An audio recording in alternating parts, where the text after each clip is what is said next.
నమస్కారములు.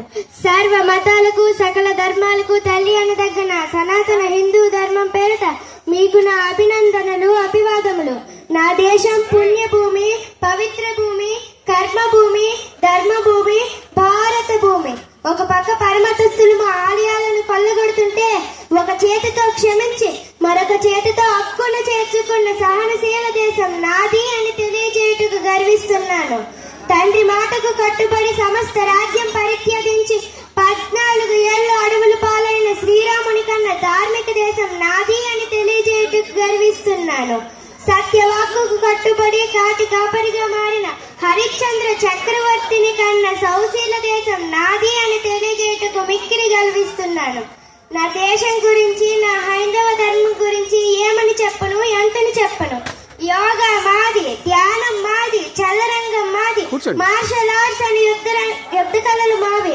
ప్రపంచానికి సున్నా అనే అంకెను అందించి నవశకానికి నాంది పలికిన ఘనత కూడా మాదే. ప్రపంచంలో మొట్టమొదటి 20వ శతాబ్దానికి పూర్వమే శస్త్రచికిత్స చేసిన సుశ్రుతుడు మావాడే. రైట్ సోదరుల కన్నా ముందే పుష్పక విమానాన్ని రూపొందించిన భరద్వాజ మహర్షి మావాడే. న్యూటన్ కన్నా ముందే గురుత్వాకర్షణ సిద్ధాంతాన్ని ప్రతిపాదించిన బ్రహ్మగుప్తుడు మావాడే. సూర్యుడు భూమి చుట్టూ తిరగడం లేదని, భూమే సూర్యుడి చుట్టూ తిరుగుతుందని ముందుగా ప్రతిపాదించిన ఆర్యభట్ట మావాడే. జ్యోతిష్యం రాసిన వరహామిహిరుడు, అర్థశాస్త్రం రాసిన చాణక్యుడు మావాడే. కాకపోతే మీరు సైంటిస్టులు అన్నారు, మేము ఋషులు అన్నాం. అందుకే మా జ్ఞానం పురాతనం, మా ధర్మం సనాతనం. జరిగేది, జరగబోయేది, పూర్వజన్మల దుష్కర్మల దుష్ఫలితం, సత్కర్మల సత్ఫలితం. ఇదే మా ధర్మ సిద్ధాంతం. మేము రాయిలో దేవుణ్ణి చూస్తాం, చెట్టులో దేవుణ్ణి చూస్తాం, ఆఖరికి విష సర్పాల్లో కూడా దేవుణ్ణి చూసే విశాల భక్తి భావం మాది.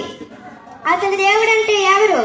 ఎవరి ఆజ్ఞతో గాలి వీస్తుందో, ఎవరి కనుచూపుతో అగ్ని దహిస్తుందో, ఎవరు తలిస్తే మృత్యు ప్రాణాన్ని హరిస్తుందో ఆ అనంత అప్రయత్న శక్తి దేవుడు. నీటిని కొంతమంది నీరు అన్నట్లే, కొంతమంది పానీ అన్నట్లే, కొంతమంది వాటర్ అన్నట్లే పేర్లు మారిన నీరు అదే. దేవుడు ఒక్కడే. మార్గాలే వేరు, మతాలే వేరు. అసలు మతం అంటేనే మానవత్వం.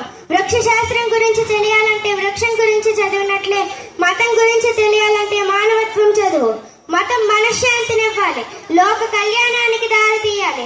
ఈ ప్రపంచంలో జాతీయ సమైక్యత విల్లువిరియాలంటే ముందు పరమత సహనాన్ని పాటించాలి. ఓ మహాప్రబోధికులారా, విశ్వ మానవ మతం అనే ప్రతిపాదనకి ఆలోచించండి, యోచన చేయండి. ఇది కాలాలకు అతీతమై, దేశాలకు అతీతమై, ఒక బౌద్ధ మతంగా కాక, ఒక హిందూ మతంగా కాక, ఒక క్రైస్తవ మతంగా కాక, ఒక ఇస్లాం మతంగా కాక, సర్వ మతాల సారాన్ని ముడుచుకుని ఏకైక మానవ మతంగా ఆవిర్భవించాలి. సర్వ మానవ సౌభ్రాతృత్వానికి శ్రీకారం చుట్టాలి. అప్పుడు నెలకొంటుంది ప్రపంచ శాంతి, ప్రజలకు మనశ్శాంతి.